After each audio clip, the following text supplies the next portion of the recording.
This episode of the new Medical Nomads Podcast is brought to you by Nomadicare. Now, personally, I love Nomadicare. I've used Nomadicare, and I recommend the company to all new travelers.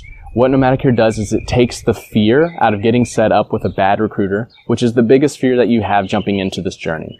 So they sit down, they interview recruiters, they vet them, get them on a list, and then provide them to you as a free service, as a free recruiter matchmaking service in order to get you started on your journey. Now, usually you only get 2 recruiters going through Nomadicare, but being a listener of the show, you can get 3. So this is how it's going to work. You go to nomadicare.com/Dylan. You will get set up with 3 recruiters to be on your dream team, as well as a guide to get you started on your journey. The second sponsor of the show is TravCon, the Travelers Conference. I'm super excited to announce them as a sponsor of the show. TravCon was there for me before I got started as a medical nomad. And now I'm actually involved with the planning of the event. So super aligned, super congruent. I've been promoting them before they were even a sponsor. And so I'm excited to have them on. So there are 3 main reasons that you should go to TravCon this year. Number 1, value. This is the cheapest conference to go to as a medical professional. And also the only place that I've ever felt like royalty when you're walking in and all these staffing agencies and all these recruiters want to talk to you. And you're bumping elbows with these travelers and they're interested about your story, about where you're coming from and what you're doing. And it's overall just a really good, feel-good event. Number 2 is education and growth. So this conference was founded on the realization that there's a lot to know to be a medical traveler, to be a medical nomad. And so this is where you go to get the most updated tax information. This is where you go for those really niche specific questions on what's it like to travel in an RV and what's it like to travel to Hawaii. And then 3rd, community. This is where a lot of my traveler friends that are very near and dear to my heart right now, this is where we met. So this is where the relationship sparked. It's also one of the only places that you get to go to and see the leaders and meet the leaders of the industry, both on the staffing agency side and on the traveler side, and also get to meet your recruiters face to face that you've been working with. So TravCon is always in September every year. TravCon is also always in Las Vegas. The link is going to be in the show notes for you to get your ticket. I'll be at TravCon. All my friends will be at TravCon. I hope to see you there. JJ, episode 100. Episode 100. Think it, sink it.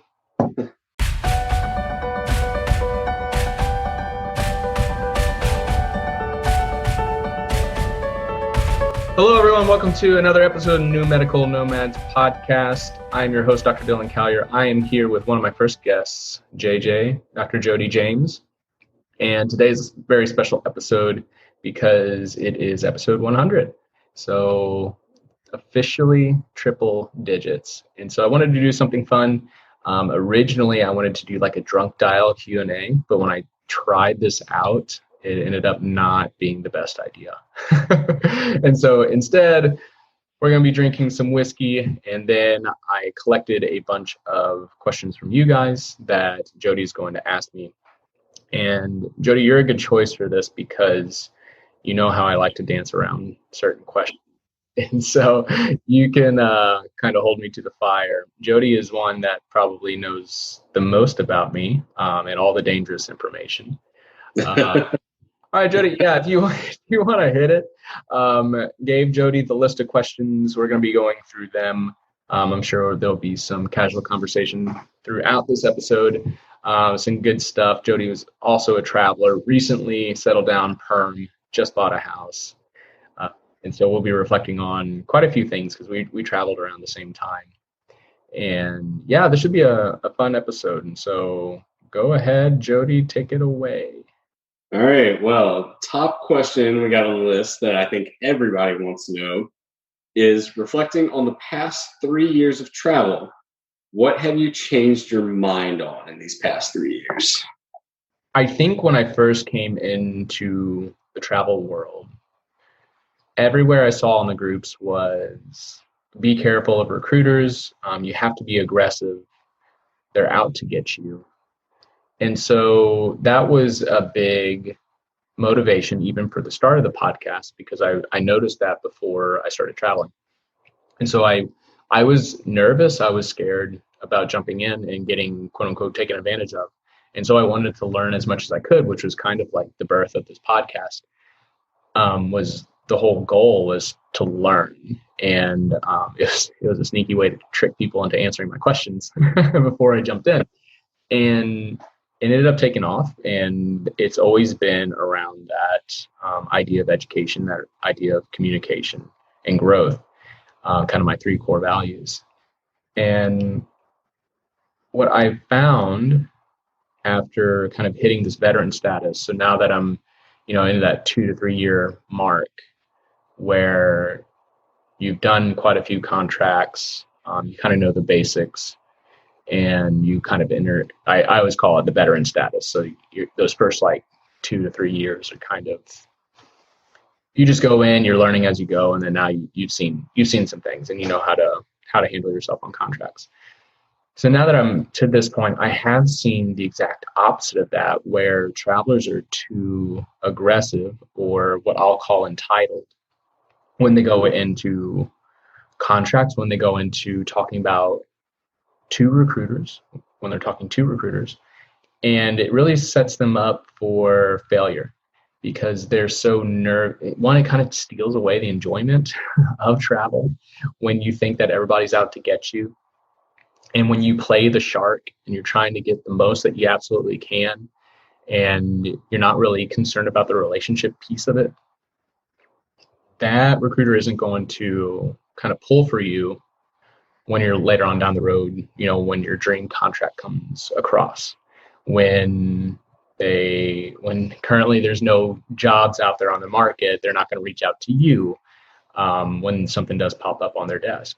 And so I would say that there is a line there that you don't want to be entitled. You don't want to be aggressive and pushing too hard, but you also don't want to get hosed, as we talked about in one of these previous episodes. Like, you don't have to get hosed. And so there's definitely a balance there. And I think as people come through being a medical traveler, you'll find that balance.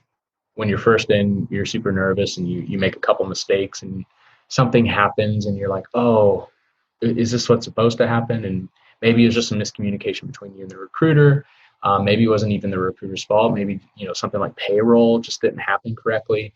And once you're through that enough times, you realize that those things are kind of just normal, and you know how to handle those miscommunications better. And you know that, payroll discrepancies are actually pretty common. So I want to make sure I check my payments every week.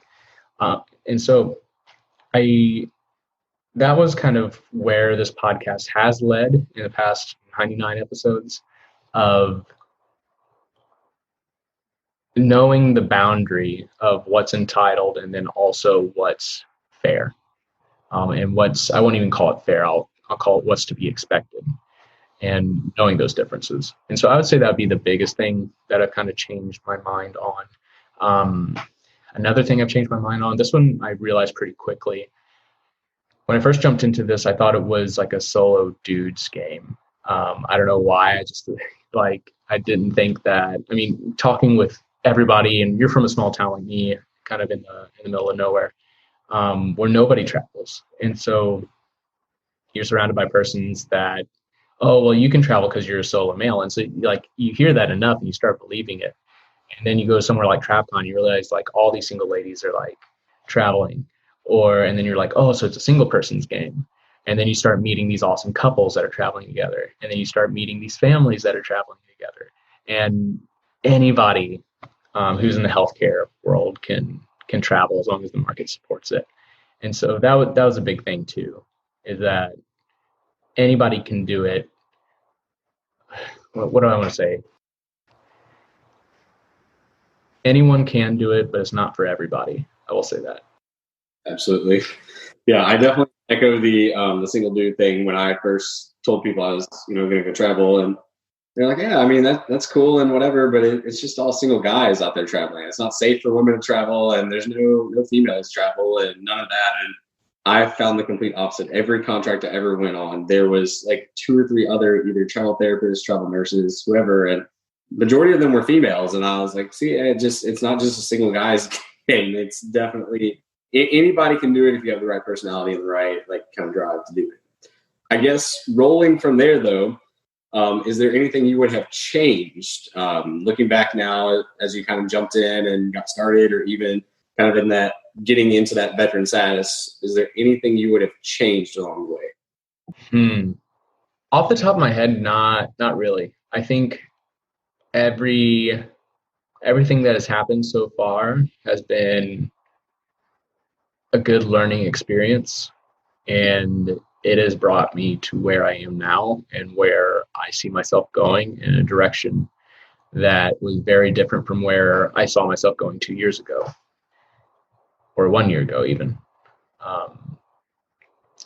I would say, going back to that first contract, I worked with pretty much one recruiter during that time, and it was like the first offer from the first recruiter that I worked with, and everything went really well.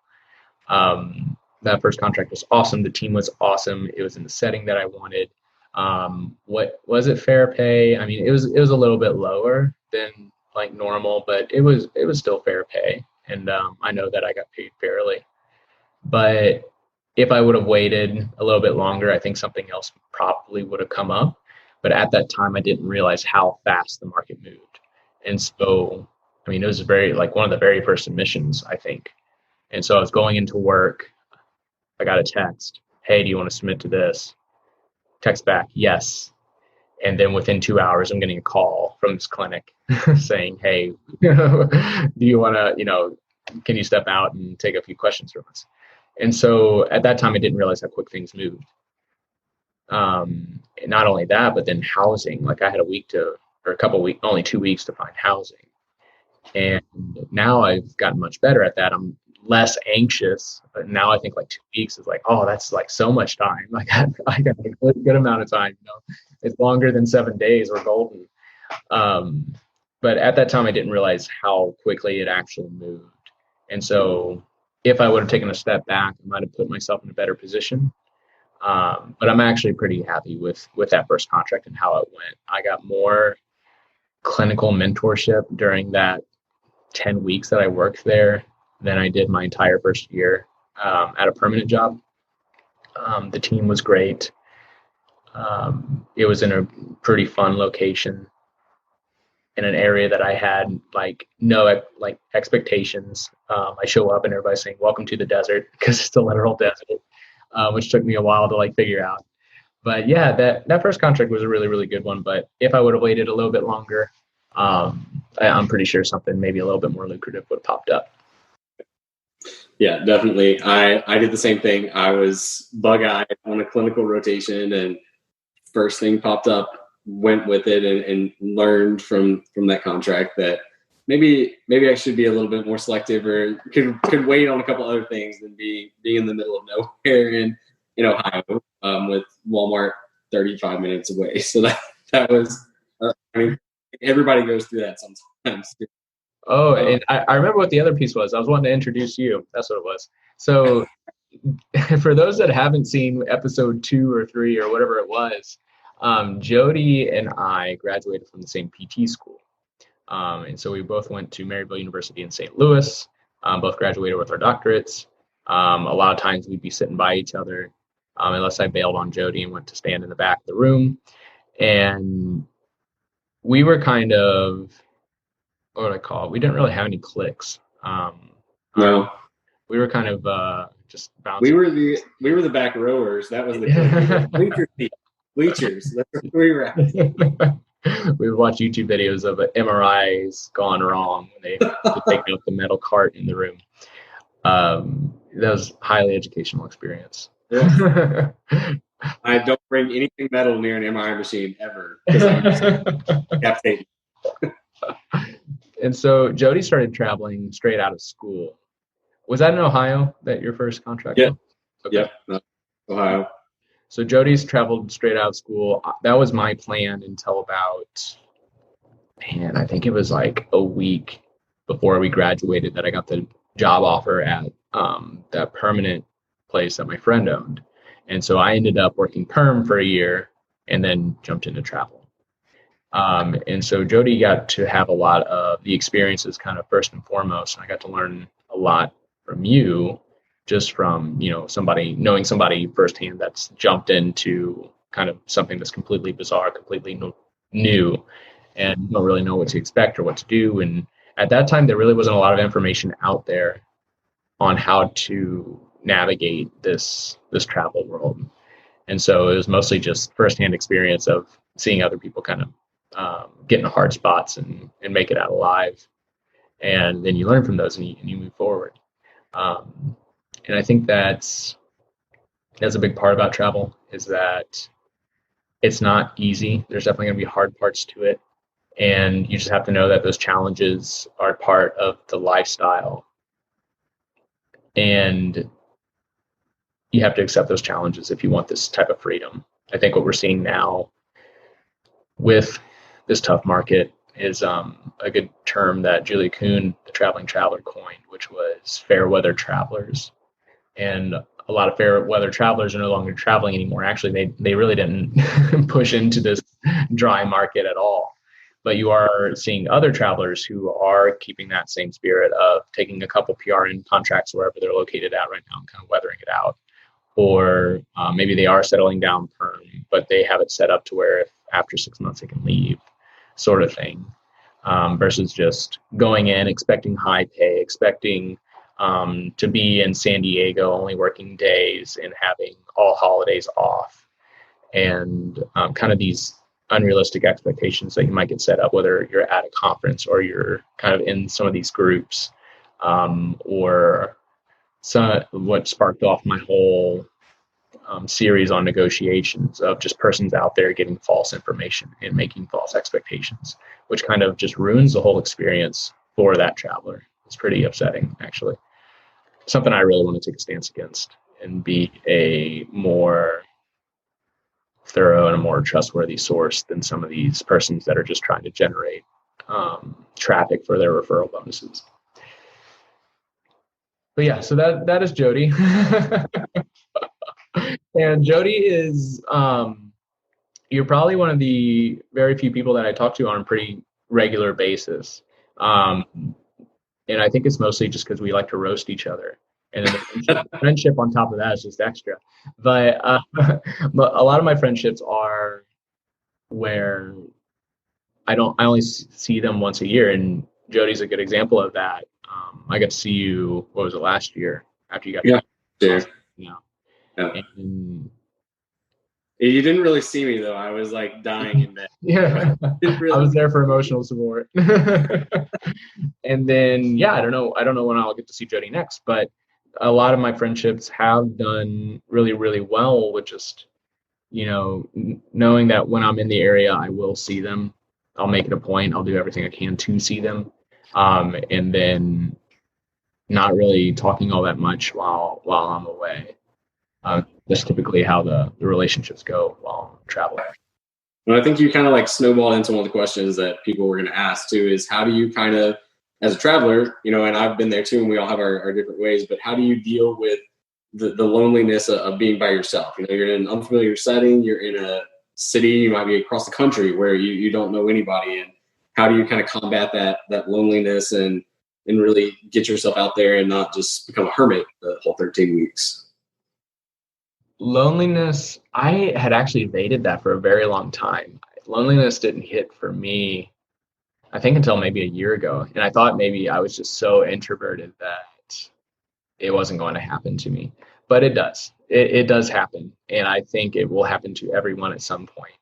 And so if you're getting into this, or if you've experienced it, I think it's important to sit down and kind of think about what loneliness looks like to you, or how you start to act when you're lonely. Because for me, I was kind of feeling down for like a week or two. And I was like, what's going on? And it took me an embarrassing long time to kind of realize what that feeling was. It was just loneliness.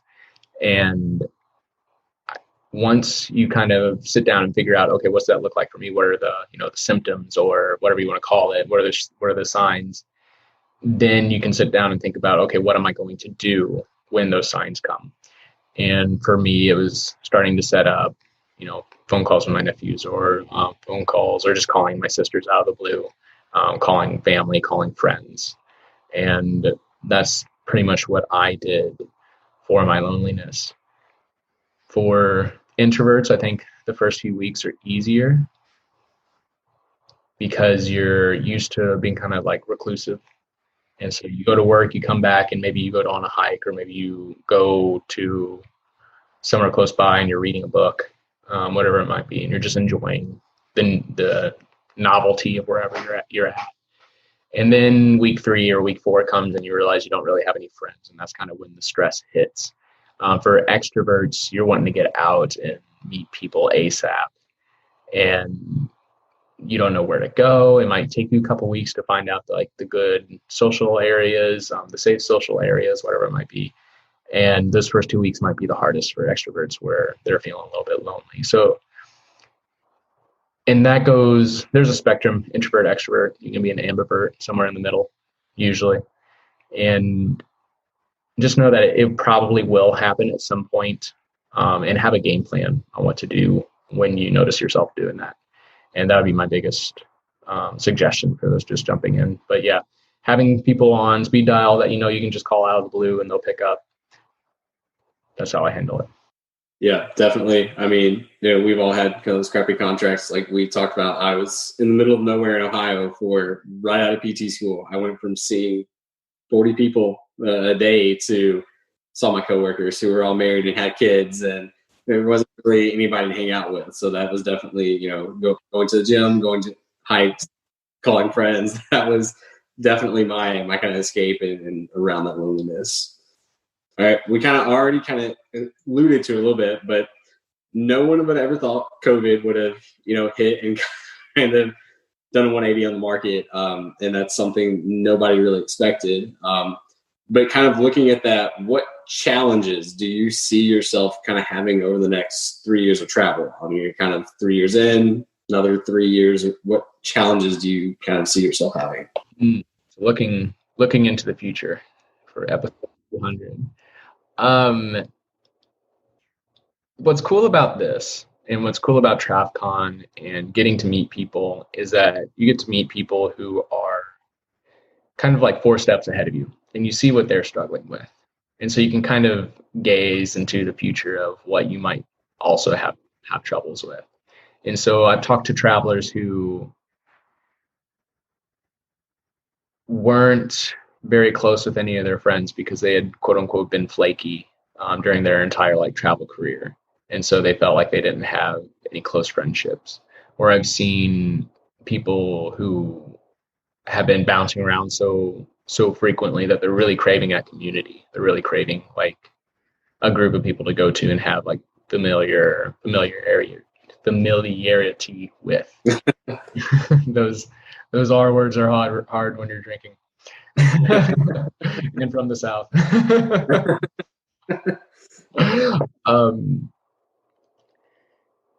And so I think that's probably the next step for me, is craving community. Luckily for me, I do have a strong community and kind of identity of just being a traveler. And there's enough friendships and enough persons that I've connected with that I can relate to where I feel like I have a little virtual community. And when you're out on the West Coast, like I'm in California right now, there's usually travelers around. And so you get to kind of find the community as well. But since I am a veteran now, a lot of those persons that I did know are no longer traveling. Jodi. And so girls do, man. It's tough. Jodi met a girl, bought a house. Cliche. Yeah. And a dog. It's fine. And a dog. And so I think that's the next big thing of kind of craving for a community. I'm trying to think if there's any other challenges I'm going to be seeing myself. I do have some big aspiring goals that I'm hoping to hit, whether it be financially, whether it be my travel goals. But I don't really look at those as challenges anymore because I'm pretty confident I can hit all of them. Which kind of takes the whole, I don't know, I feel like a goal is supposed to scare you. Like when you set it up, it's like, oh, that's not scary enough. Let's amp it up. Okay, yeah, that makes me nervous. That's good level.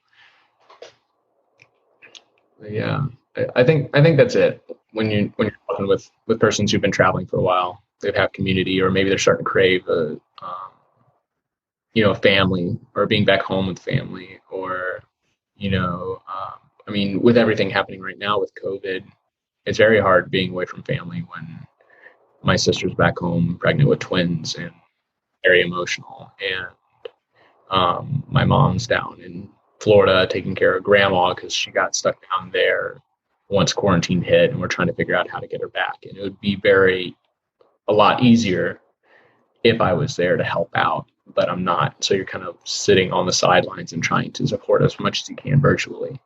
And so that's kind of that's a forever challenge. I don't think that ever really goes away. But in the next few years, I might start craving that more. And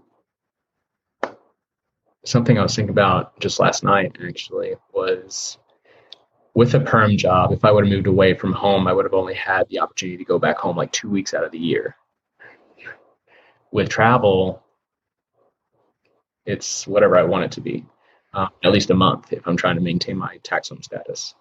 And so there's a lot of flexibility. And so I get to reflect and think about like, oh, this is actually probably better for that versus, being in California permanently and only getting 2 weeks to go out and see family, see the nephew, see grandma. Mm-hmm. Yeah. All right, so I'm going to see how drunk you are, because you've been nursing yours and I'm like downing mine over here. So what is the most embarrassing thing that has ever happened to you at work on a contract? This wasn't on a contract. This was actually during my permanent job.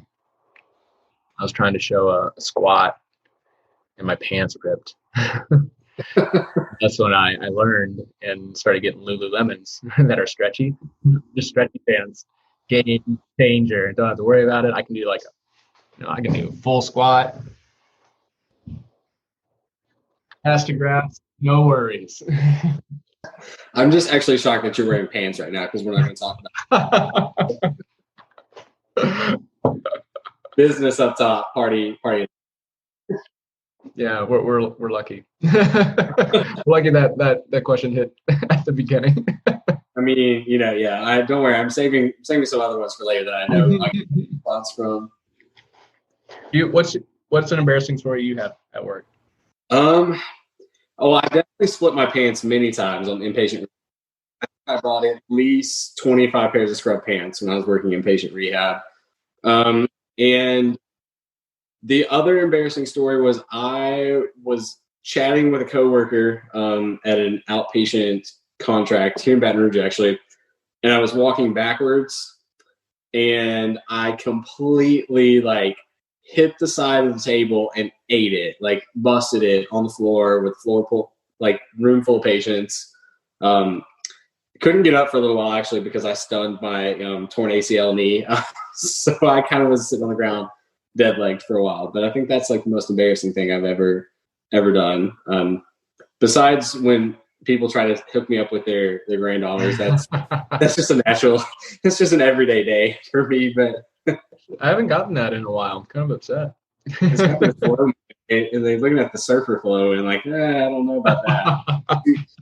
You are in California, so it's acceptable out there. I just got my quarantine hair cut yesterday, so it's 2.5 months. Is way too long.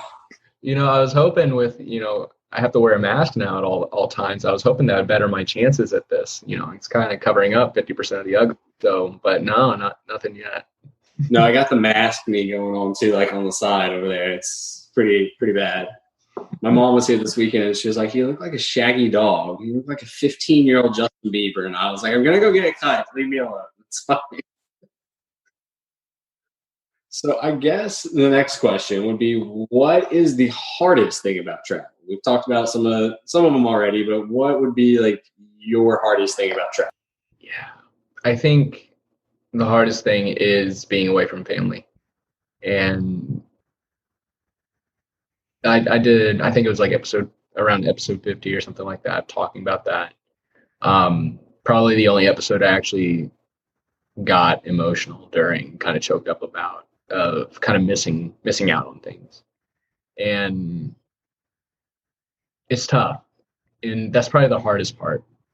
If you're close with family or close with friends and not being there. I mean, now it's to the point that first that first year of contracts, I came back for every wedding, and I realized how expensive that was when you're not in the same state, especially flying into St. Louis, which is not a cheap airport because it's not a high traffic airport. And now it's harder to make those decisions of, is this, somebody that I'm going to go and see at the wedding, or is it going to be something I send a gift, because this really takes a damper on my financial goals. And you start kind of drawing boundaries, and those are hard boundaries to draw. And then also just trying to maintain relationships virtually, which, a year ago was very rare, but now with everything going on, people are are kind of figuring out how hard that is with virtual relationships, because it's not the same.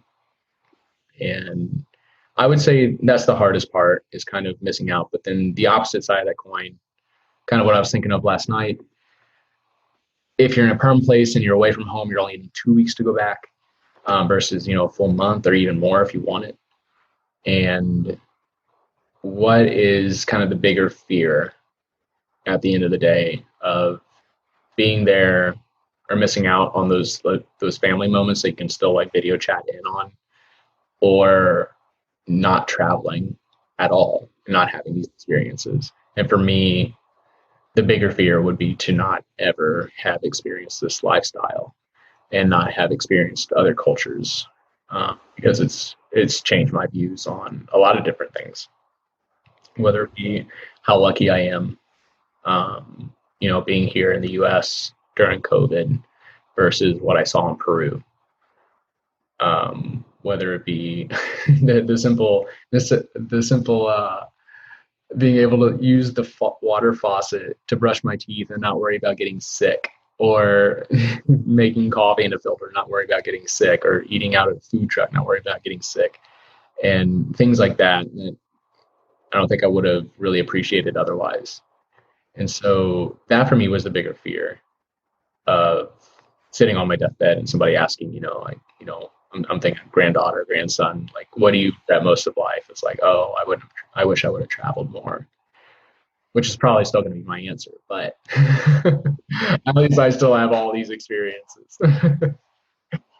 So I guess on the flip side of that coin, there's some people who they take contracts close to home, or they try to take a contract close to their family. And there's some people who choose to go across the country, see different sides of the country. How do you personally pick your travel contracts, and kind of what thought process goes into picking the contract and location for you?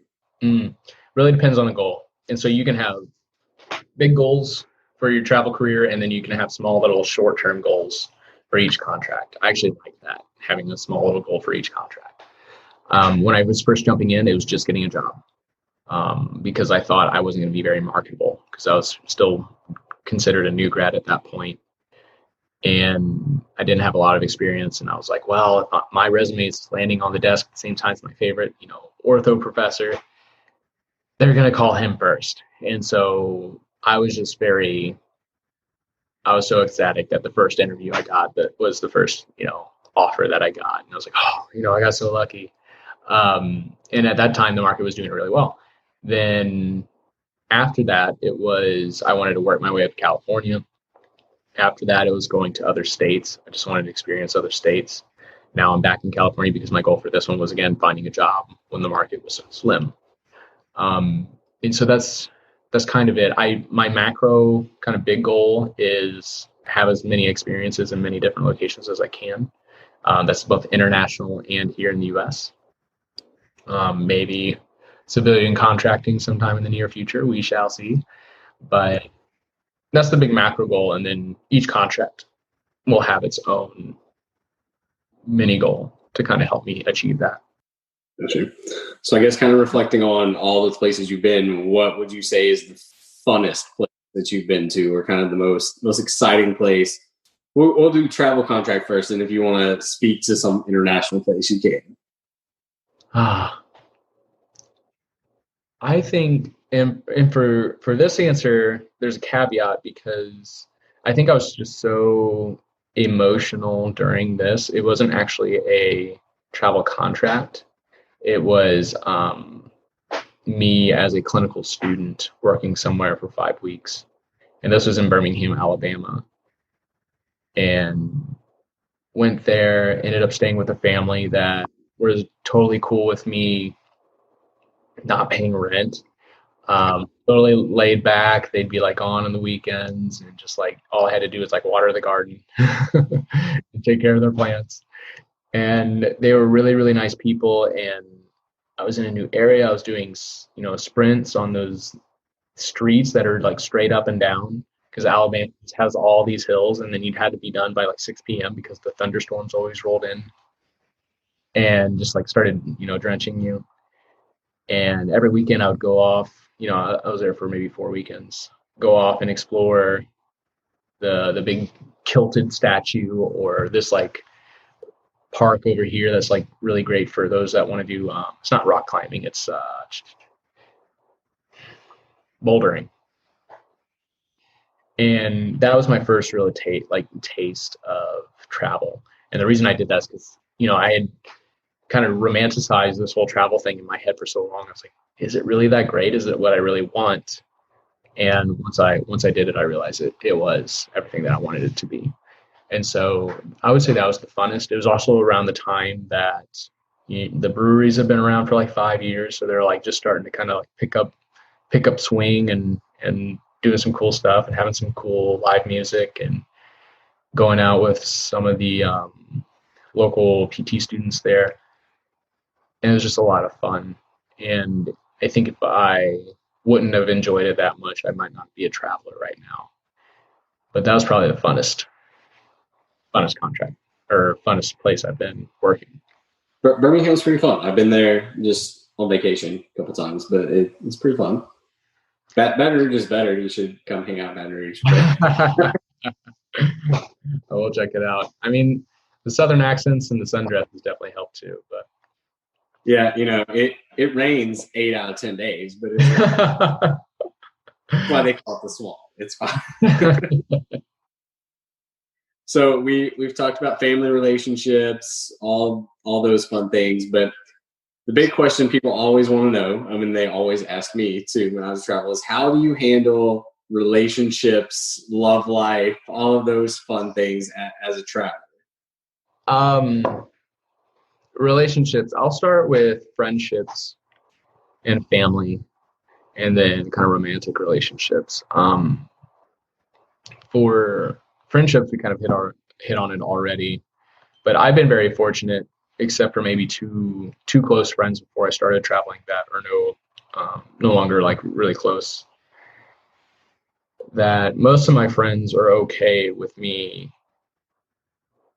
not necessarily texting or talking to them or calling them every week or every month, and just knowing that when I'm in St. Louis, like I'm going to do everything I can to see them. And for me, I kind of think of like the love languages a lot, and I haven't actually read the book, but the concept of it was like a mirror shatter moment for me. Like, oh, the way I show affection isn't the same way people want it, or isn't the same way that everybody shows it. And you start reflecting on relationships of like, you're in somebody's girlfriend, boyfriend's having a bad day, and all you want to do, like when you see them sad, is give them a big hug.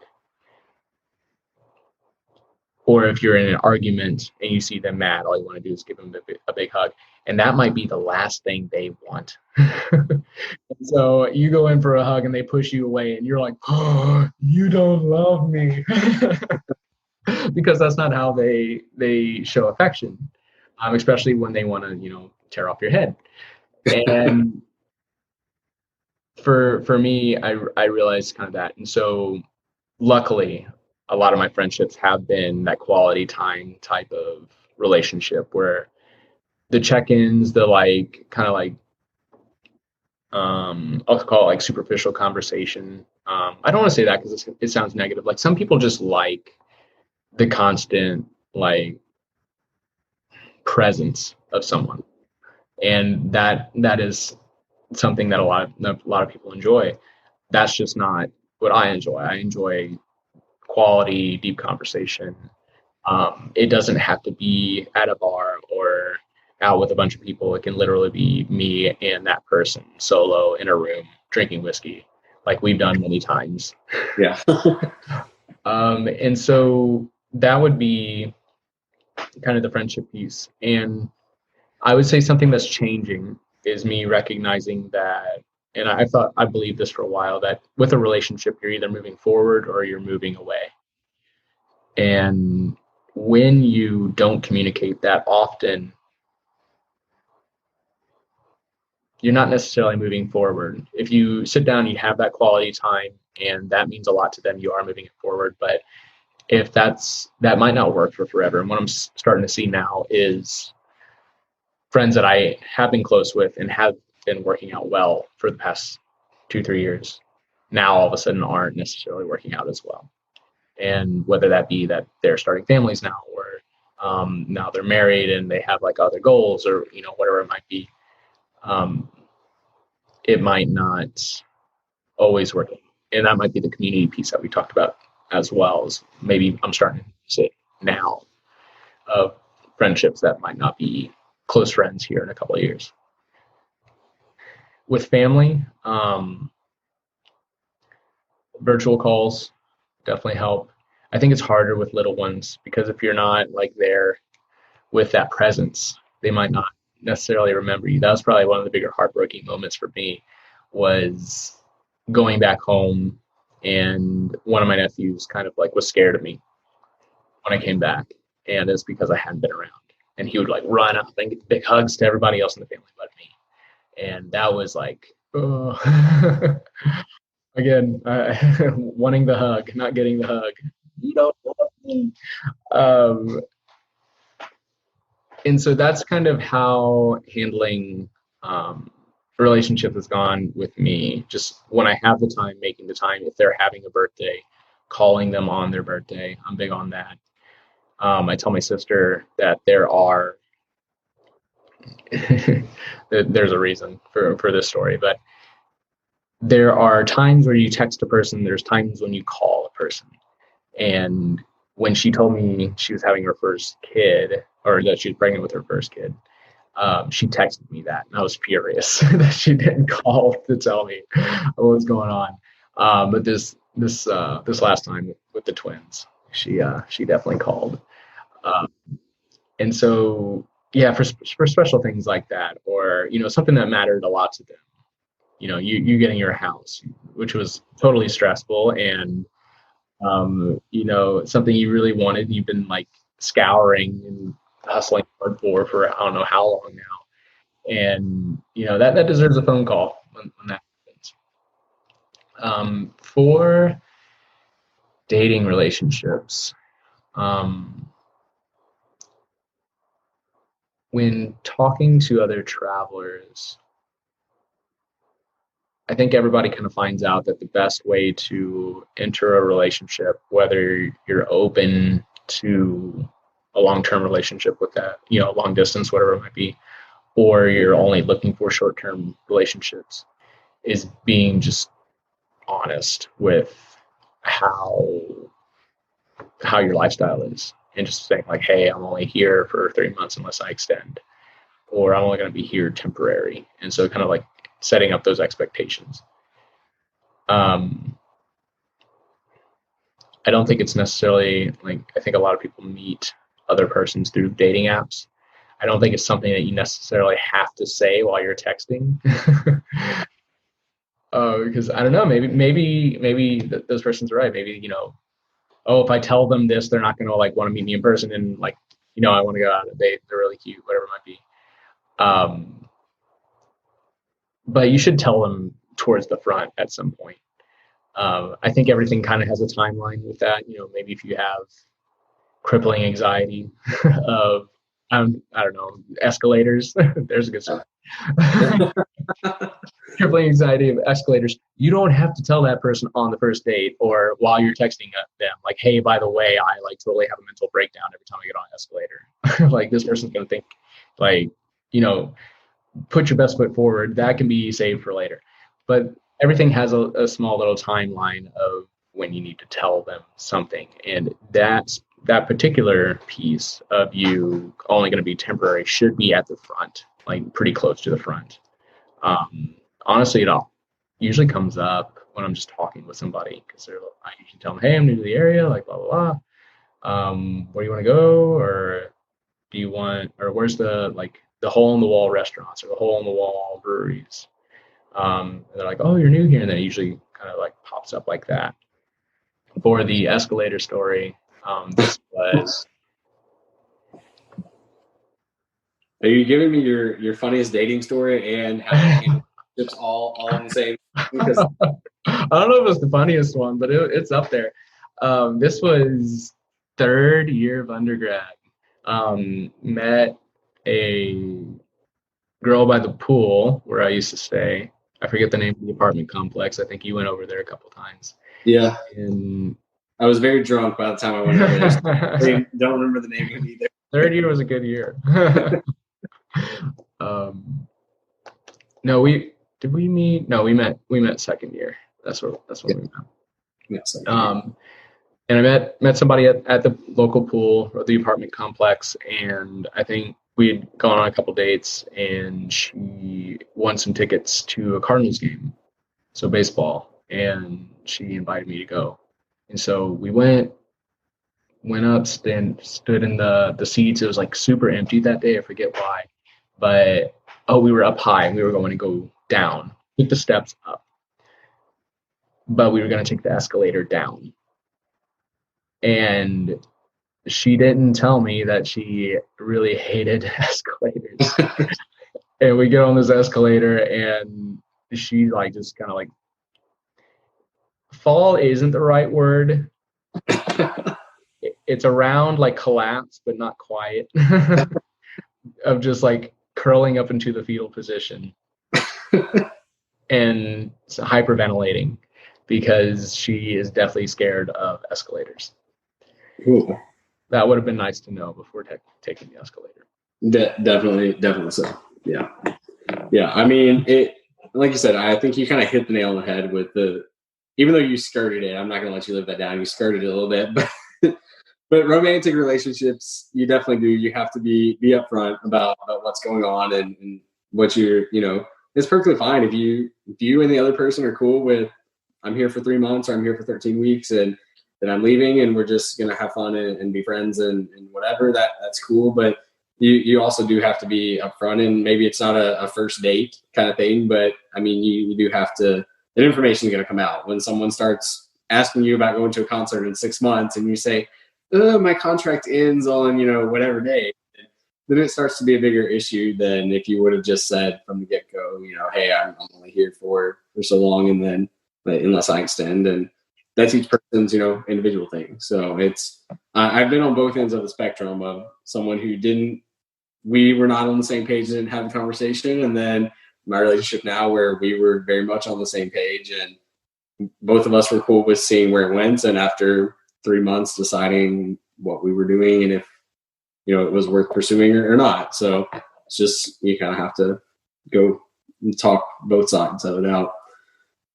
So I guess a more serious question, I'll let you. We can go back to that one. I had a couple of it.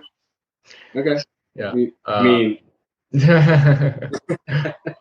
I do kind of want to know your most embarrassing date story because. I didn't realize that was an actual question. I thought we were just gabbing.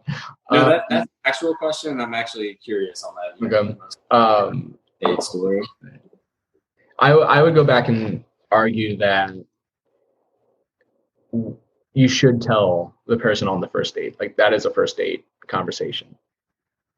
But it doesn't have to be, if you're using dating apps, it doesn't have to be through text.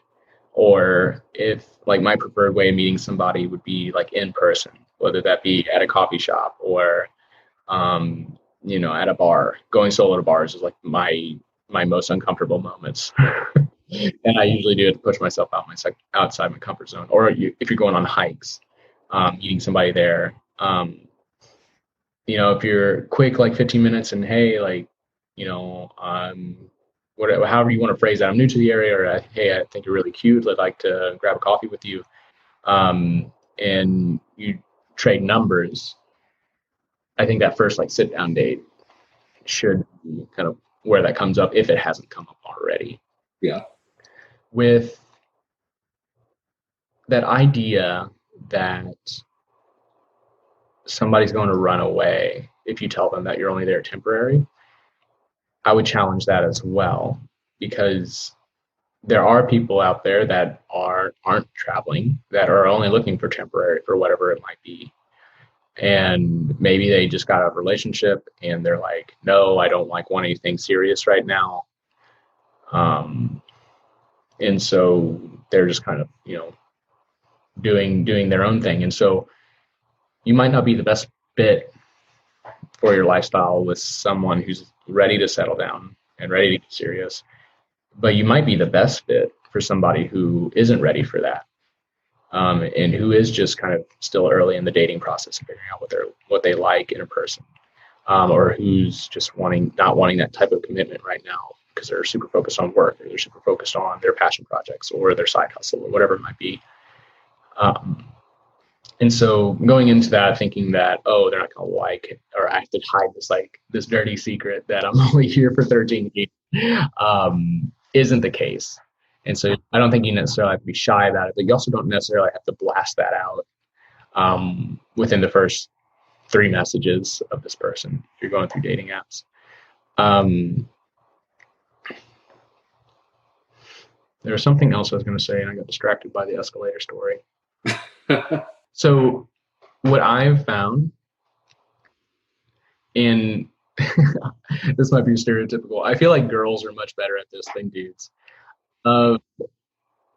When it's time to, move on from an area, from a relationship, that the harder the cut of like, this is done, we're not going to talk anymore, I'm moving on, like, it was really great getting to know you, we can definitely stay friends and like say hi every now and then. But basically the harder the cut, the more smooth that kind of end of the relationship will go. If you're open to long-term distance relationship, do that, but make sure that you commit to that. If you're only wanting short-term relationships, most likely you're going to develop some sort of emotions for this person. If you're both in a position where you only want it to be short-term, don't try and drag it out when you're no longer in the area, because it makes it harder. It makes it harder on them, makes it harder on you. And I think that's a big misconception about like short-term dating, is that, oh, it's like there's no emotions. How could you date somebody that you don't plan on marrying? Or how could you, do this? I want something bigger. I want something that's worth my time, or something like that. It's all worth your time. It's all bigger things. But I mean, I think it goes down to what you're looking for and what you need at the time.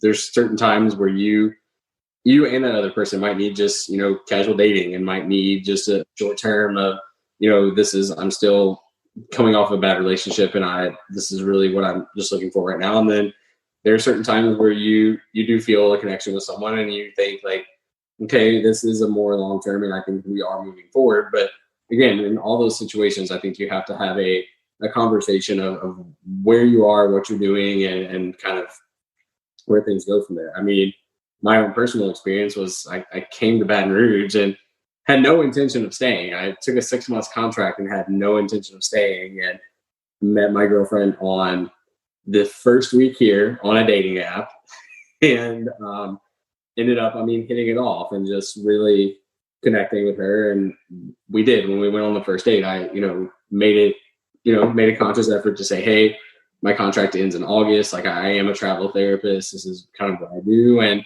she was okay with that. We both, decided that we both liked each other. We enjoyed each other's company, and that we would continue to, see how things go. And that we both knew that August was supposed to be my end date. And for me personally, it grew into something that was more than what I thought it was going to be to begin with. And I decided to extend, and then eventually, take perm. And that's fine. That worked out, great for us. And now we have a house and a dog, and it's all fine. But for some people, that's not what they're looking for. And you just, at that point, have to make the decision of, are we doing a long distance, or are we just, we both were under the understanding that this was a short-term thing. And I think the communication is key in that. It's, regardless of how you want to slice it, if you don't communicate it, then it's going to end badly if there's no communication about what the intentions are and what's going on. So. Yeah, absolutely. And yeah, I think that's what I was getting at, is that there's a misconception there that, you're only wanting to temporarily date, which is a lot different than, one night stands, let's say. Like there's a big difference, or there's a big gray area of dating between one night stands and getting married to somebody, or dating to marry somebody. And just because you're interested in temporary relationships doesn't mean that you're emotionless towards that person. They're still a human being. You're still going to get emotions for that person. It's still going to be tearful. You're still going to be like upset when you have that last hug. But I think you nailed it on the head with the communication piece, that just because you have that conversation, or just because you go into a relationship and you're thinking it's going to be temporary, it can always grow into more. And as long as you're communicating with them, and again, maybe you're ready to move forward. I've been on that end. Want to move forward, and the other person not. And then you're kind of on the opposite end of that. And that's just what it is when you get into a temporary relationship. Like, there are emotions that are going to come aboard. But yeah, I do think ladies are typically, from what I've seen, at least in the travel community, are really good about having those boundaries and cutting it off, for not leading somebody on, which is not the intentional thing, like leading somebody on. But even though it's not the intention, you're like texting them every day, and you're sending photos, and I miss you too. And it's not making that transition of you moving away easier. If anything, it's getting them hopeful that you'll realize you want a long distance relationship, which maybe they haven't told you that's what they want as well. And so, yeah, communication, 100%, definitely key. The most embarrassing dating story. Okay. Mine or yours? You can go first. I have a couple, but I think that this one is not necessarily it's not the embarrassment of the date itself. So when I went to Baton Rouge, I, got on dating apps. And before I went on the first date, I have to preface this in case she ever hears this. Before I went on the first date with my now girlfriend, went on one other date when I was here in Baton Rouge. Went and got tacos with this girl. Didn't really go great. She couldn't really carry a conversation, and you know me, I need to have a conversation or it's not going to go anywhere. And we kind of just let it be after the date. Neither one of us, messaged anymore. I'm at work one day. I see this name on my schedule, and I was like, why does this name sound familiar? I swear I know this name, and I'm not from here. I look on my schedule, and she came in for back pain to the clinic I was working at. Turned out to be a SIJ dysfunction, so I had to do some SIJ manips, literally all up in her butt, all doing all kinds of things, and it was very awkward the entire time. We both knew who each other were, and just very awkward. She ended up having to come to therapy for a few weeks, and that was like an awkward date that just went on and on and on and never ended. So I think that's in my top, even though it's not an actual date story. It is the person I went on a date with and then had to see them for weeks later. So pretty good. I haven't done that. yeah. For me, let's see. There was a time when I was in Birmingham that I was talking with this girl. Again, they're super short, and we went on maybe 1 or 2 dates. I was also a student at the time, so it was like very frugal. It was like, let's go walk in the park type of date, which actually are my favorite dates, to be honest. But yeah, not getting ice cream, not going out for dinner, not going to movies, which movie dates for first date are just awful anyhow. And I think it was the second date. It was kind of, the sun was starting to go down and she wanted to go to a graveyard. And I think it was, I can't remember the exact specifics of this graveyard, but she was kind of like, if you think of the person that would want to go to a graveyard as a date, like you're probably thinking of this girl. Like you're probably accurate. Of just like choker collar and dark hair and gauges, and we didn't go to the graveyard. That was the last date. Yeah, I'd be bouncing out if we were going to a graveyard. I'm out. I don't go to graveyards. It's not my thing. I don't like anything scary. It's not, or haunted. Another good one was, this one was probably the most awkward dating stories. This was when I was working in Indiana. Mm-hmm. And I'm pretty sure I told you the story. You probably know this is what's coming. This is when like I first started using a dating app. And the original reason for me to use it was, again, to find things locally in the town that I couldn't figure out on like online, of like hole in the wall restaurants to go to, favorite like ice cream joints, favorite like bars, whatever it might be. Ended up talking to this girl, and I really wanted to go to a museum. It was like a science museum because I'm a huge nerd, and turns out she was a huge nerd too. So we're like, okay, cool. Let's go to the science museum. It'd be cool. So we set up this date. I got off work, was going to go meet her. She's like, hey, I'm actually not at the science museum parking lot. I'm like a couple blocks down. Can you meet me at this playground? So okay, cool. Well, it was during the time where it started getting like dark really, really soon. And so like the sun was almost down by this point. So I started like walking up. By the time we get to this playground, like the street lights are on. It's kind of like eerie. I really don't see anybody there. So I like walk up and I'm just like standing alone in this playground. And I see somebody get out of a car, and it's a girl. I was like, oh, that might be her. And then I saw a little one get out on the other side, and it was like her kid. And I was like, oh, okay, so it's probably not her. Well, they started like walking towards, and turns out like I get a wave, and like it is her. And she brought her kid, which is like fine. I knew and I was aware that she had a child. I did not know that's why we were meeting at the playground. Or that she was bringing her kid. So like, again, totally fine. Like I'm all right with kids. And what made it super awkward was that the little girl was calling me daddy the whole time. Ooh. And so we ended up not going to the science museum. We ended up just staying at the playground, and this kid is just daddy, like wing, push me, catch me on this slide. And she's like mortified. I'm mortified.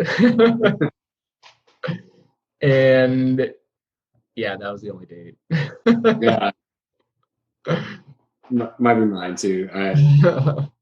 It threw me off a little bit. That's I was doing this. I got this question asked to me, probably one of my first weeks while I was here. Bad dating stories, and I was actually having a hard time. Not even that those were bad; they were just kind of like awkward, embarrassing, uncomfortable, and I was having a hard time remembering the uncomfortable or the embarrassing stories, because all I was remembering was like the really, really good dates, the really good first dates. going to Froyo with somebody who has been kind of your hiking buddy for the past like however many weeks, and neither of you like knew the other was interested at all, versus going to a museum for a first date and the museum's closed and now you're sitting down at this like dinner and it ends up being like a really cool person to hang out with and like talk, and like wasn't awful at all, which I don't like dinner dates for the first date because I eat so much food. So date is them watching me eat food and ask questions or trying to answer questions with my food in my mouth. Not ideal. Or a lot of them weren't even the dates. It was just the person of, hey, do you want to go grab a coffee? Yeah, let's grab a coffee. This girl, she used to be Rapunzel at Disney, and I don't know if you're allowed to say that, but Disney is not a sponsor. That's like a HIPAA thing. So she used to work as Rapunzel at Disney, and she drove a motorcycle and was like super nerdy. Like helmet was like Captain America. She had like a backpack, Spider-Man or something. And we were only supposed to get like a coffee for like 30 minutes, and we ended up talking for like an hour and a half. And she was supposed to go like hang out with her friends afterwards, and so she was like way late. Like I think she actually missed the event, and so we started like bar hopping instead. And it ended up being a really, really fun date as well. Nothing spectacular. We weren't like jumping out of planes. We weren't like, anything epic. It was just that person was really cool to be around.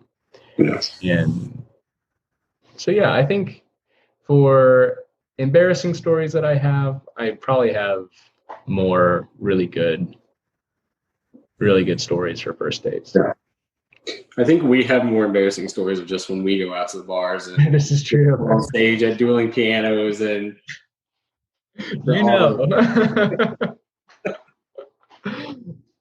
So this story, this was, were we considering travel at this point? Yeah. So this was at a student conclave for physical therapy, and it was in Omaha. That was the first time, which Omaha is like the Silicon Valley of staffing agencies. Like everybody's there. And we went and we ended up going to this company outing where there's dueling pianos. Jodi won a t-shirt contest. Not a wet t-shirt contest. Won a t-shirt contest. I wouldn't won a t-shirt contest of designing a t-shirt that PT students would want to wear. Won something, and then we went to this dueling piano bars, which are awesome. They're one of my favorite bars to go to because they're so entertaining. And Jodi gets pulled up to what was the song? I like big butts. Her next lot. And so Jodi gets up there and is doing Jodi things and dancing semi well. And I had a little bit to drink beforehand, else I wouldn't have been up there sober. That's for sure. And then they asked, did they ask you, or did you bring me up right away? No, I just brought you up because I said if I'm going to be up here and look like a fool, I'm bringing someone with me up here. That's what it was. Yeah. So we were both dancing on stage. I like big butts. There are a few others that got brought up. It got fuzzy after that. Because we got free drink tickets for getting on stage and dancing. So that's right. Well, after that happened, flash forward like 2 years. No, longer than that, like 2.5 years. Yep. And I'm at a student conclave giving a talk for students that are interested in eventually doing travel. And I have this recruiter that approaches me, and she's like, "You're Dylan, right?" And I was like, "Yeah." And she's like, "Dylan Collier." It's like, "Yeah." And I thought she might have known me for the podcast. I remember at the dueling piano bar, you getting up on stage. Yeah, when I first started getting into traveling, I called that travel company because I had good, I had good rapport with them, and I called them. And when they sent me over to my like recruiter that they matched me with at first, she was like, "You're that Jodi?" And I was like, "Yes, I am. What can you do for me? What can I get some VIP treatment? That'd be great." That was a fun time. That was a fun time. Yeah. So back to serious things for a moment. I saw this one like 3 times on this list of questions you asked me, just in different ways. So it looked like people really wanted to know, since you have seen so many different places and facilities, could you describe what makes for the best or the worst working environments when you come in, especially coming in as a traveler? Yeah, definitely. I think for me, it's definitely the people that you work with every day. I've been really fortunate where I've always had a really, really good, solid team. And even if you're in a contract and say upper management is just making it really stressful with productivity, or they have unrealistic expectations, or there's massive like change within the front office or documentation system or whatever it might be, if everybody there is kind of covering for each other, or is at least like pretty pleasant to be around, you can kind of joke with them and get through the day, that will make it so much better. And as therapists, we get pretty lucky with being able to, during the interview, talk with either rehab director or your direct supervisor. It's not always just like the HR person at the hospital. When it is the HR person at the hospital, it's really hard to gauge how the dynamic's going to be when you walk in. But if you do get to talk kind of with the direct supervisor or somebody who's on the team, you can kind of see how they act. And if they have kind of that family feel, I don't know, they like, to me, the family feels like they're not even talking about the interview anymore at this point. They're like, "Oh my gosh, you're going to love Alicia. She hikes like every weekend. Like, you guys are going to be best friends." Or Sarah and Alyssa and Shannon, they all just got a boat and they've been going out boating, or, you know, just things that aren't even related necessarily to the job. The last 2 interviews that I've had ended up being more about my activities outside of clinical work. So about the podcast, about team leadership with Nomadicare, about the nonprofit, working with TravCon, speaking. It ended up being more about those things than it was actually about clinical care. And that's usually a good sign for me. And again, I'm pretty lucky. I get to talk with people who are actually on the team. But that gives me like a really good feeling that I'm not going to be walking into something that's just really numbers driven. Everybody clocks in, clocks out when they go home. Like, people care at this facility. And you can also influence that. And so my biggest suggestion, if you're trying to improve your relationship with your coworkers, is one, kind of like show up every day, smile at people, say hi, talk to them, be personable. Usually on my first day, I try to, as long as it's like not a hospital floor and not like a home health where I don't get to see everybody on the team. If it's like outpatient, like talk to everybody that's on that team. Talk to everybody that you can, introduce yourself. To find the people that are going to make your job like 10 times easier. Usually it's not the manager. You're going to want to keep the manager happy. And if they ask you to do something, it's within your boundaries, definitely do it. But if you're in home health, it's usually the scheduler. And find out what their favorite candy bar is. And when they do a solid for you, get them a big bag of candy bars and drop it off at their desk.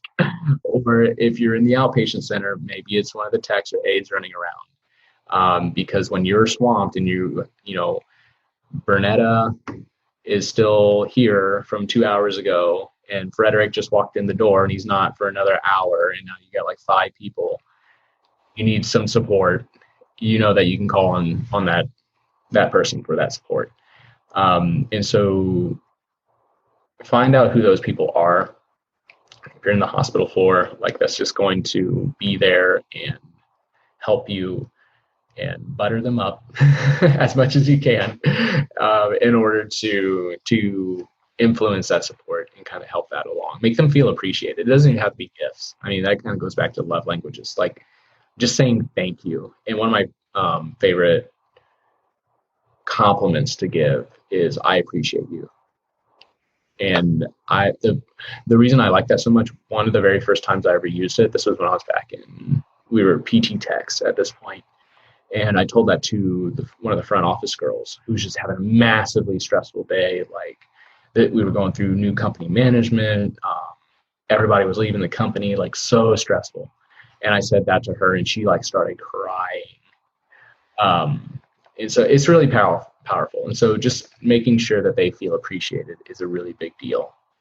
And if you're in a home health and you're communicating mostly through phone, emojis really help. If you can talk into the phone, that really helps in a voice message. Anything, more than just saying, okay, thanks, with a period, would be taken so many different ways. At least put an exclamation point. If you're not an emoji person, like put an exclamation point on it. Will change the total, like how they read it. Takes the whole ambiguity out of it. But that would be my kind of my indicators on how a contract's going to go just for the work environment, and then how you can influence that a little bit into your favor as well.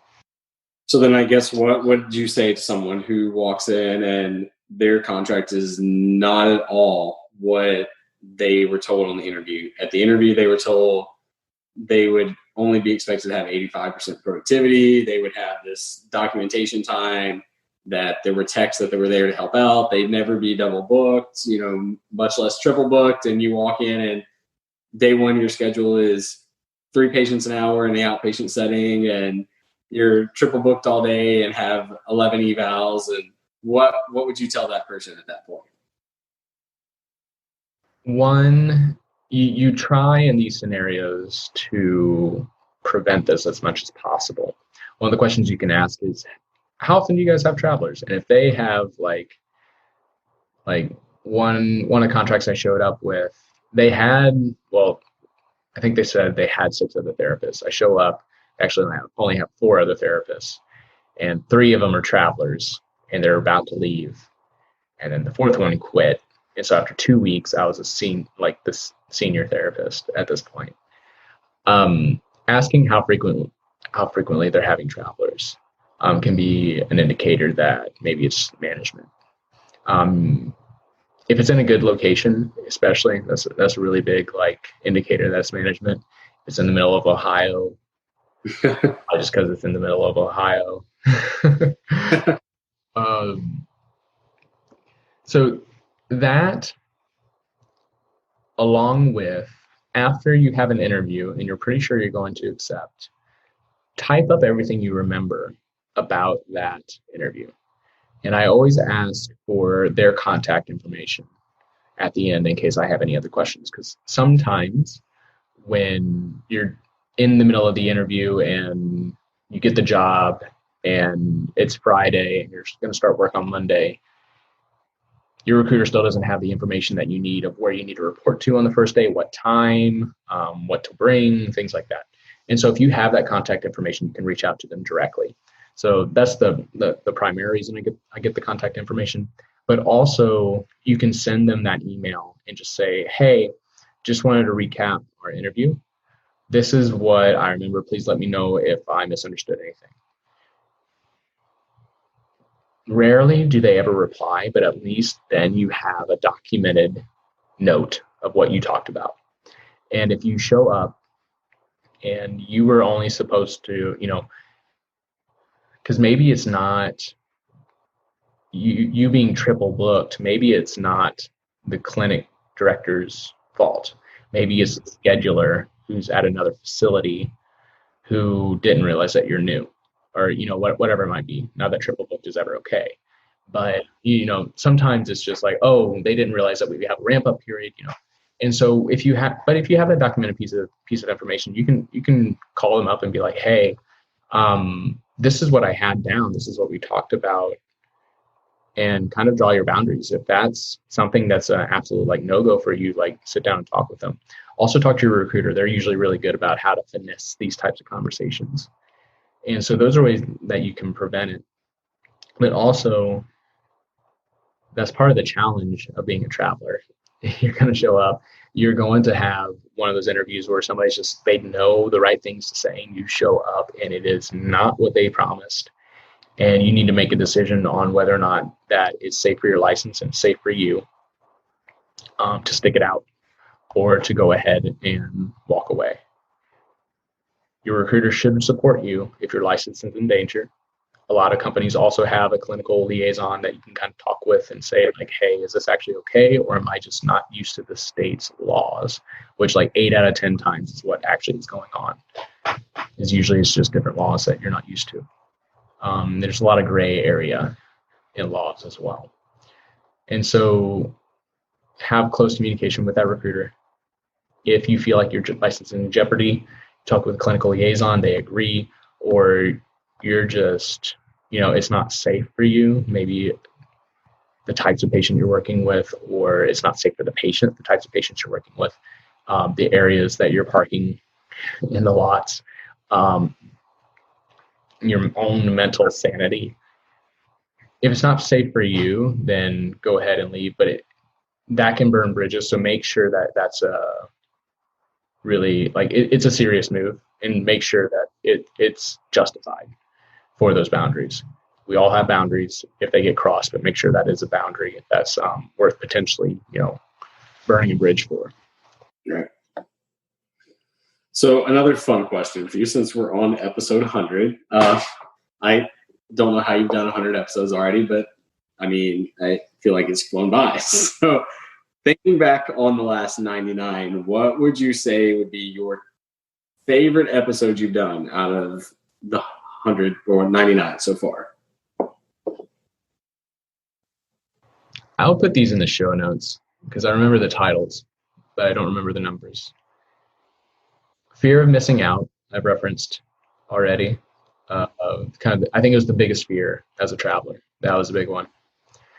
Some of the more fun ones was talking about anti-fragility and relating it to Harry Potter and travel, of course. Another one was negotiation personality types and relating that to Disney characters. That was a fun one. There was an episode I went through with our friend Brandon, who was also in a PT class at one point.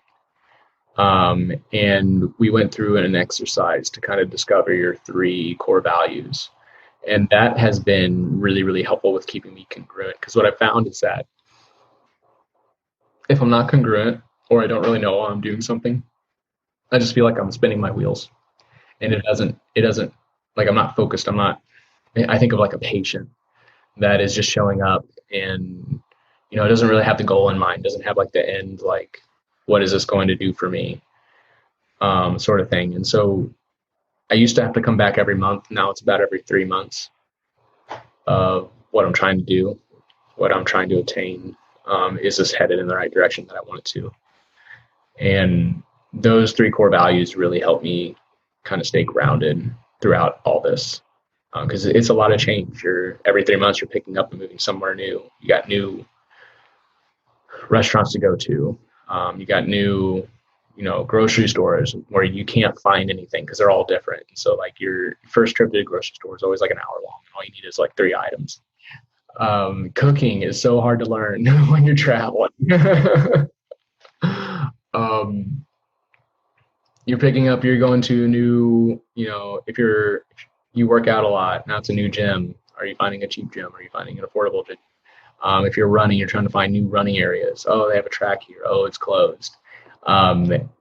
Everything's so inconsistent between contract to contract. And if you kind of feel yourself getting off, it can come back to those core values, and it really helps with decisions on big, hard decisions on maybe if you're going to extend or if you're going to move on, or if you're in one of those relationships where you started out and you're like, oh yeah, this is definitely just temporary. And now you're like really digging this person and, thinking about taking next steps with them. those core values can really help. So I really like that episode. It's a really actionable episode, like step by step on how to do that. Little exercise. So I guess kind of thinking about that core values kind of rolls into kind of the next thing I would want to know is looking forward. Now you've been doing this for 3 years, kind of looking forward. Where do you see yourself in the next 3 years? Is your typical interview question. Where do you see yourself in the next 5 years? Where do you see yourself in the next 3 years? I'll tell you, 2017, when we all answered this, we were all wrong. This is a hard question. One, in life, like, just where do you see yourself in 10 years? Like, it's so far away. 5 years, even a year from now. Like, physically, I have no idea where I'm going to be. Location wise, I have no idea where I'm going to be. 3 years from now, where do I see myself? When I took a step back from clinical care, I was doing just one contract a year and was working with Nomadic Care, and I became the kind of company contact point and customer service point. I realized how much of my identity was in being a clinician. And I know a lot of persons just through deep conversation that might be in the travel space that are what we'll call an influencer are really trying to get out of healthcare right now. There's a lot of stress. There's a lot of just unobtainable expectations in a field that really doesn't pay all that much for all this stress and, just a whole bunch of different issues that we're having with abuse of clinicians, of just being unsafe with patient numbers, like just a whole bunch of different things. People are starting to get tired of that and they're wanting to get out. And I haven't hit that yet. And I put yet in there because it is very common. And hopefully with this travel lifestyle, I can push it off to where I never hit that, where I'm doing this for 9 months and I can take 3 months off and refresh and come back. But what I found is that when I was doing that, one, the in-person treatment and being there with somebody means a lot to me, which was surprising to me being such an introvert. When you walk into somebody's home as a home health therapist and they can't get out of bed, they haven't gotten out of bed for 2 days since they got home from the hospital, and they start crying because they're so happy to see you and they've been waiting and they want to get out of bed so bad. That breaks your heart.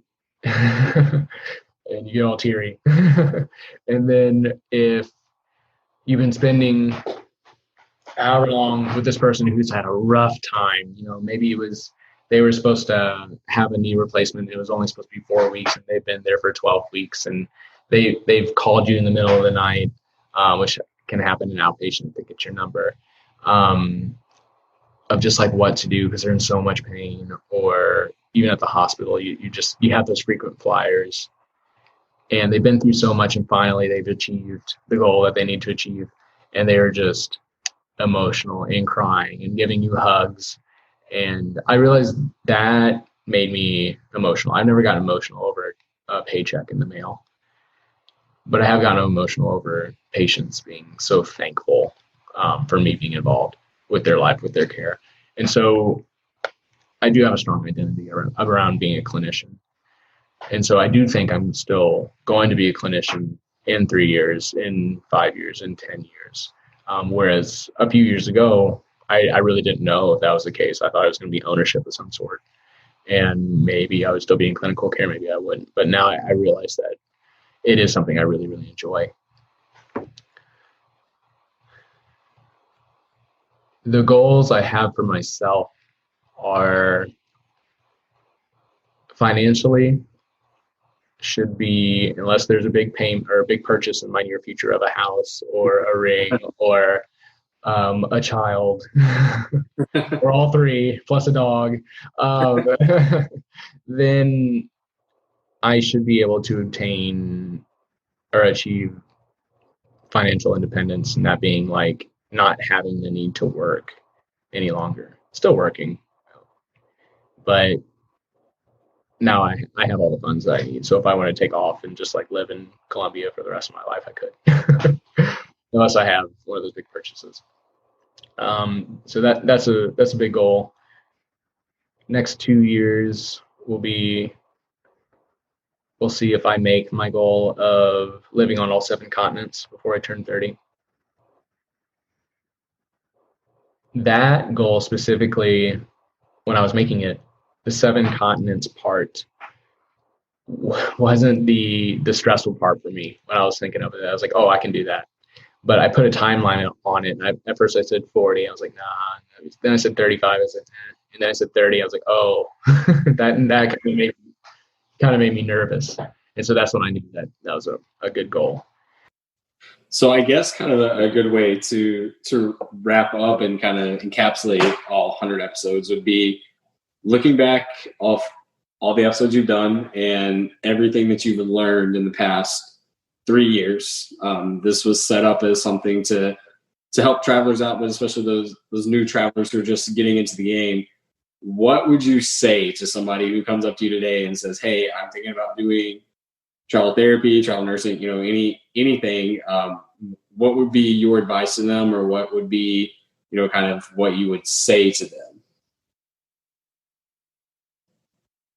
Being a traveler gives you a lot of freedom to build a lifestyle that you want, but it also comes with its challenges, and it is going to be hard.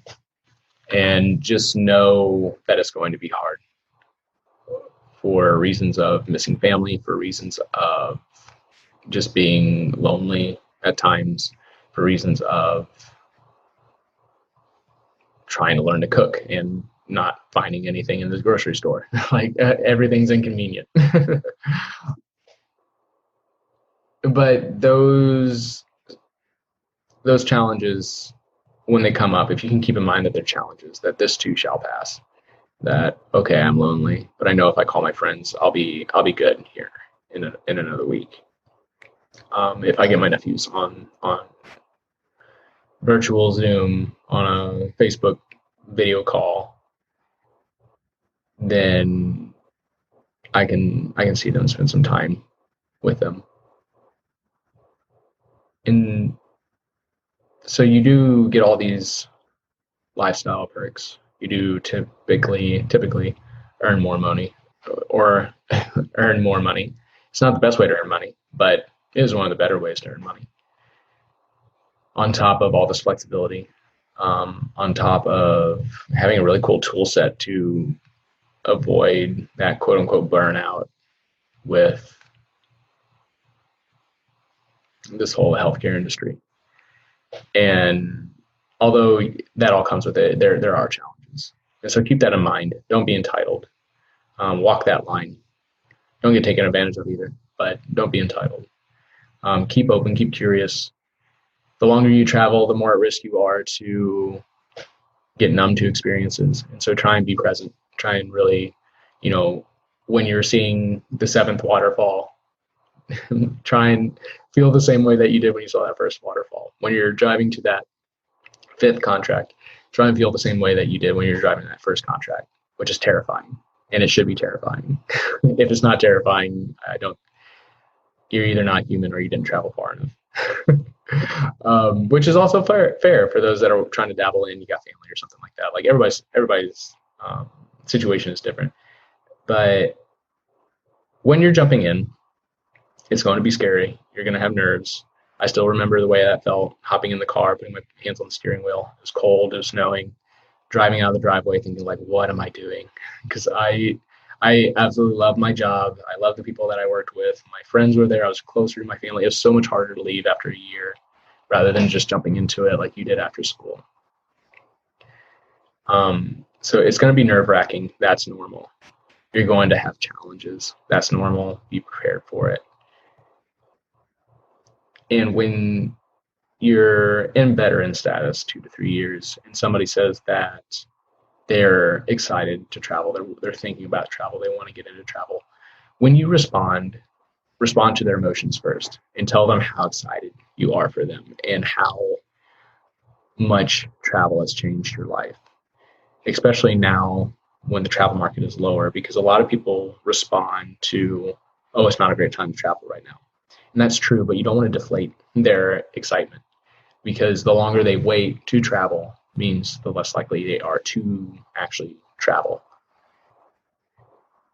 So try and be encouraging, be excited for them, and then also be truthful with them and saying, hey, it's going to be hard to find a contract right now if you're a new grad therapist, if you're a nurse with only 2 years experience, if you've only had experience in a small hospital. It's going to be hard right now, and so there are steps that you're going to have to take if you really want to do this right now. Or you can always take another job for a year long and then jump into it when the market's better. But just know waiting that year means less likely that you're actually going to travel. You might meet somebody and settle down. Something might happen with family and you need to stick around longer. So when you're in that position on the other side of, hey, I want to travel, tell them, I'm so excited for you. Because I remember how excited I was. I remember how excited we were when we were first learning about this whole travel thing. And you don't want to deter somebody from it, because it can absolutely change their life. And even, we talk about having the right personality and things like that. And I would much rather somebody figure that out and go on a contract and absolutely hate travel, which is rare. And I still haven't found a person that was just like, oh, that was awful. And even I take that back. I know 2 people that said it was awful, and they were still very thankful that they did it, because otherwise they wouldn't have known. Otherwise it would have always been like, oh, what if, sort of thing. So yeah, if you're getting into this, I'm really excited for you. It's going to be tough. But that's part of it. It's normal. It's normal to be nervous. You get a whole bunch of flexibility. You get to go out to California and go to Yosemite with your friend Jodi on the weekend. You get you get to meet your friend Jodi in Tahoe on a weekend. You get to take a week off and go with your friend Jodi and take care of them while they're hiding in the room because they just got their tonsils out. You get to go visit Jodi in his house in Baton Rouge whenever that happens. But it gives you all this flexibility, and you get to do all this stuff on the weekend that I talk with my sister, and she's like, oh, I can't wait to do that next year when I have my week back for vacation. We get to do all this stuff on the weekends, whereas most people have to wait an entire year and use their only few 14 days off, if that, to actually go and experience some of these things. So you get to experience a lot. You get to see a lot of the country. You get to explore different cultures within the country. I would encourage people to travel internationally. And if you have a big goal in life, you can use it for whatever that is. Healthcare travel is so nice because most people have to quit their jobs and take all this risk in order to have a job that is location independent, where they can go where they want to. Healthcare travel, medical travel, you kind of get it handed to you on a silver platter as long as the market's well. And so keeping that in mind, it is really, really nice. I think that's all good stuff. Mm-hmm. I think I asked you everything on this list, or either you hit it in all your other answers. That was good. Good list. Yeah. Questions? Yeah. Well, JJ, thank you so much for joining No problem. on episode 100, since you were on one of the first few.